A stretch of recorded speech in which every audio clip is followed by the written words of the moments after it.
नमस्कार दोस्तों। क्या आपने कभी सुना है कि एक व्यक्ति को कोर्ट से जीत मिल जाए लेकिन 20 साल बाद भी वह जमीन या दुकान हासिल न कर पाए? क्या वाकई कोर्ट का फैसला ही सब कुछ नहीं होता? आज हम ऐसे ही एक हैरान कर देने वाले केस का विश्लेषण करने जा रहे हैं, जहां सुप्रीम कोर्ट ने 2025 में एक बेहद सख्त फैसला सुनाया। तो चलिए शुरू करते हैं आज का केस विश्लेषण सुल्तान सैयद इब्राहिम बनाम प्रकाशन और जानते हैं इसमें छिपी कानूनी सीखें। क्या आप किसी कानूनी समस्या से जूझ रहे हैं? आपकी कानूनी जरूरतों को समझना और सही समाधान प्रदान करना हमारा लक्ष्य है। अगर आपको किसी भी प्रकार की कानूनी सहायता चाहिए तो आप हमसे व्हाट्सएप के माध्यम से जुड़ सकते हैं। हमारा नंबर है 7568890985। कृपया ध्यान दें, इस नंबर पर कॉल न करें, केवल व्हाट्सएप संदेश भेजें। हम आपकी हर संभव मदद करेंगे और आपके कानूनी मामलों का समाधान दिलाने के लिए हमेशा तैयार हैं। तो देरी न करें, आज ही संपर्क करें। धन्यवाद। Short facts of the case की पृष्ठभूमि। यह मामला शुरू होता है साल 1996 में, जब जमीला बीवी नाम की महिला ने प्रकाशन नामक व्यक्ति को अपनी एक दुकान बेचने का एग्रीमेंट टू सेल किया। एग्रीमेंट था 6 लाख रुपए में, जिसमें से 1.5 लाख रुपए बाकी थे। अब ट्विस्ट देखिए, जमीला बीवी की मृत्यु हो गई और फिर उसके कानूनी वारिसों को मुकदमे में शामिल किया गया।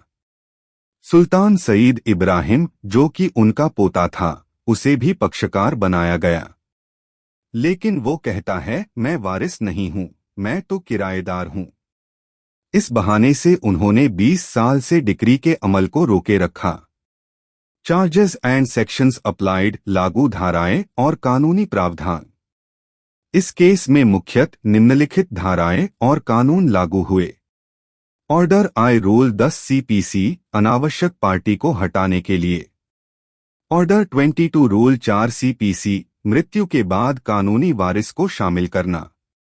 सेक्शन 11 CPC, रेस जुडिकाटा, यानी एक बार निर्णय हो गया तो वही मुद्दा दोबारा नहीं उठाया जा सकता। Specific relief act 1963, section 28(5), decree के पालन से जुड़ा प्रावधान। Kerala rent control act, section 11, किराएदार की रक्षा। Main issue before the supreme court, सर्वोच्च न्यायालय के समक्ष मुख्य मुद्दे। सुप्रीम कोर्ट के समक्ष 3 बड़े सवाल थे। क्या अपीलकर्ता सुल्तान का नाम हटाने की याचिका रेस जुडिकाटा के तहत खारिज की जानी चाहिए? क्या वो खुद को किराएदार बताकर संपत्ति में अधिकार रख सकता है? क्या बिना अलग से पोजेशन मांगे डिक्री में कब्जा शामिल माना जा सकता है? Proceedings across courts, other judgments referred, अदालतों की कार्यवाही और संदर्भित निर्णय।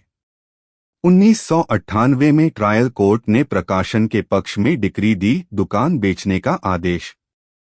फिर जमीला बीवी ने अपील की, लेकिन हाई कोर्ट और सुप्रीम कोर्ट दोनों ने उसकी याचिकाएं खारिज कर दीं। 2008 से 2012 तक कानूनी वारिसों ने बार बार याचिकाएं लगाकर डिक्री को रोका। 2012 में सुल्तान ने कहा, मुझे गलत जोड़ा गया, मैं किराएदार हूं। ट्रायल कोर्ट ने इस याचिका को फ्रिवोलस बताया और खारिज कर दिया। 2021 में हाई कोर्ट ने भी इसे खारिज किया। सुप्रीम कोर्ट ने निम्नलिखित केसों का संदर्भ लिया। Babulal v Hazarilal, Bhanu Kumar Jain v Archana Kumar, Mulla Kasim v Mulla Abdul Rahim, privy council, Barma Devi v Subhash, 2024। न्यायालय की टिप्पणियां, एनालिसिस। रेस जुडिकाटा लागू। अपीलकर्ता ने पहले कभी यह आपत्ति नहीं उठाई थी कि वह कानूनी वारिस नहीं है। वह पहले भी कई कार्यवाहियों में शामिल रहा, इसलिए अब उसका नाम हटाने की याचिका देरी से और गलत मंशा से मानी गई।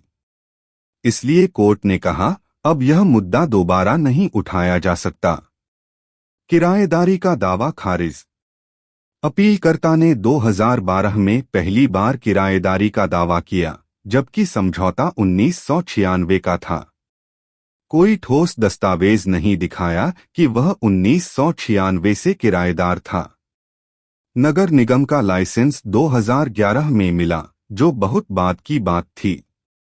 इसलिए कोर्ट ने कहा, यह सिर्फ डिक्री को रोकने की चाल है। कब्जा पोजेशन डिक्री में निहित है। अगर संपत्ति विक्रेता के पास हो तो बिक्री डिक्री में कब्जा भी माना जाएगा, भले ही वह अलग से मांगा न गया हो।